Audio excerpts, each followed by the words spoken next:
Niende kwenye hotuba ya Mheshimiwa Waziri Mkuu kwenye eneo la mapambano dhidi ya rushwa, dhidi ya ufisadi na ubadhirifu wa fedha za umma.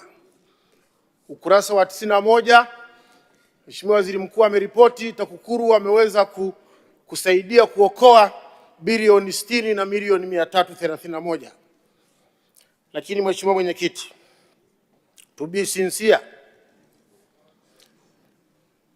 bunge hili la bajeti, huwa wabunge tunakuja hapa kutafuta fedha kwa ajili ya majimboni, kwa ajili ya kuhakikisha wananchi wanapata maji, wanakuwa na barabara nzuri, wanakuwa na zahanati, vituo vya afya, mahospitali, kuna kuwa na ujenzi wa madarasa, shule za sekondari msingi, lakini pia tunakuwa na uwezo wa kuajiri walimu, uwezo wa kuajiri watu kwenye sekta ya afya na ajira zingine.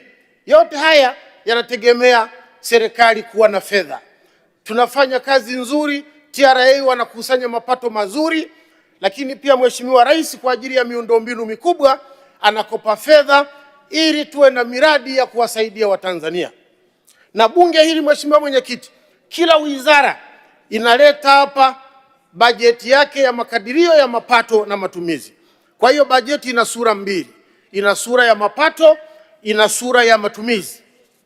Nataka nijikite kwenye eneo la matumizi. Mheshimiwa Mwenyekiti, kama kuna eneo ambalo sisi wabunge ingewezekana tukakaa kutwa nzima hapa ndani tukazungumza na serikali, tukambana waziri mkuu, ni kwenye eneo la matumizi, na hasa matumizi mabaya, wizi, ubadhirifu na ufisadi ambao unasababisha wananchi walipa kodi wasiweze kupata huduma za maendeleo.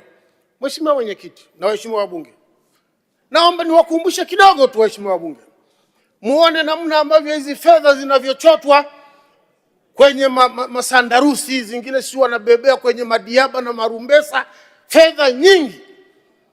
Niwapeleke tu kidogo kwenye mwaka wa fedha 2021/22.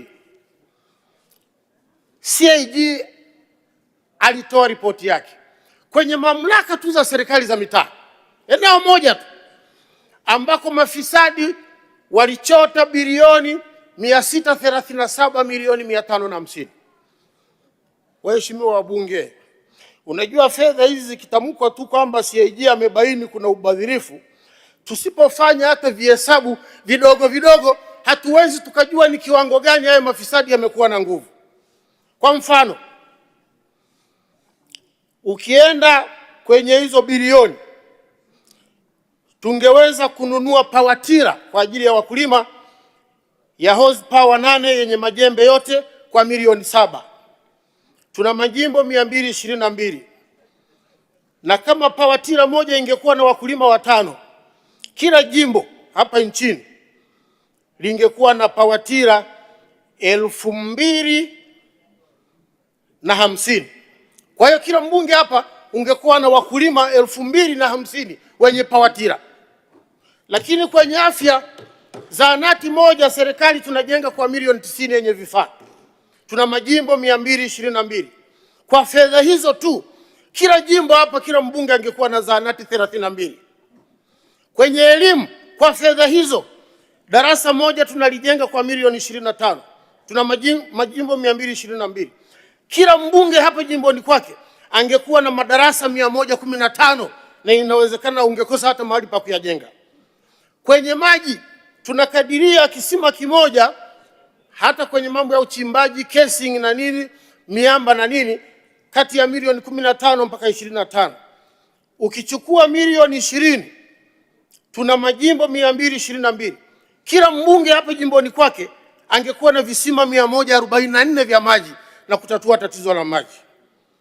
Kwenye uvuvi, kizimba cha kawaida cha mita 8 kwa mita 8 na deep mita 3 ni milioni 20, chenye vifaranga 18,000, ambapo tungekuwa na wavuvi kwenye vikundi 25 kila kizimba, nchi nzima tungekuwa na vizimba 1,796,875, na hivyo wangepata mkopo wa kuwawezesha kiuchumi. Niende kwenye bodaboda.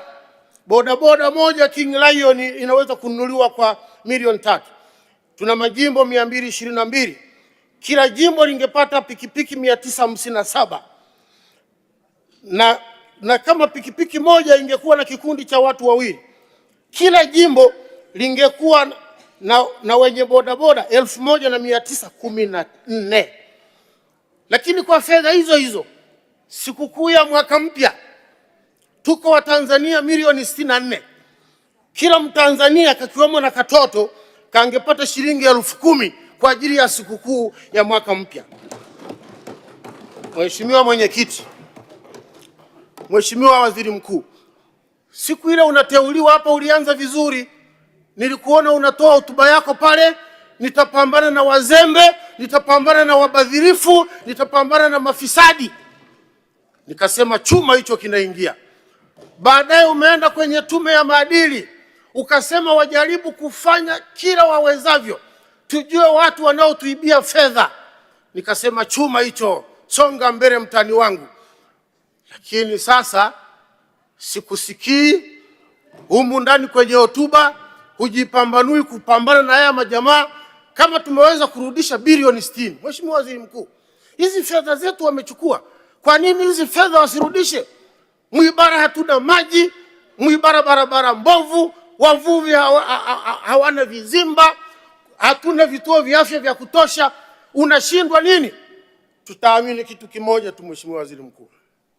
Hivi tumefika pahala hivi kweli CAG anakagua na ameandika kwenye ripoti yake kwamba tumekutana na wizi, ubadhirifu, alafu tena tunasema waende tena wachunguze, uchunguzi juu ya uchunguzi. Nikasema ndo maana hata juzi niliona Azam anacheza na Simba, Manura akishika mpira anampa beki James Akaminko, washambuliaji wanakimbia mbele, wanageuka, mpira hauji, Akaminko anamrudishia Manura, dakika 90 zinaisha, ni suruhu. Mheshimiwa Waziri Mkuu, shambulia kabisa bunge, tuko pamoja na wewe, shughulika na haya majamaa. Inakuwaje mafisadi wanateka nchi hii wanaiweka mfukoni wakati wewe una mamlaka? Watanzania fedha zinaibiwa, bado mnataka kuchunguza. Mnachunguza kitu gani? Mchunga hera amenifurahisha sana leo hapa. Mheshimiwa, jioni unisubiri pale nikupe supu ya kuku. Mheshimiwa, muda wako, kengele ya pili tayari. Nashukuru sana Mheshimiwa Mwenyekiti. Mheshimiwa Waziri Mkuu, choma fyeka vichaka vyote vya mafisadi na hayo madalali yanayodalalishia makampuni ya mafuta. Choma kabisa, hayo ndio yanatuharibia shida na mafuta yanakuwa na shida hapa. Asante sana Mheshimiwa Mwenyekiti. Asante Mheshimiwa Kangi Lugola kwa mchango wako.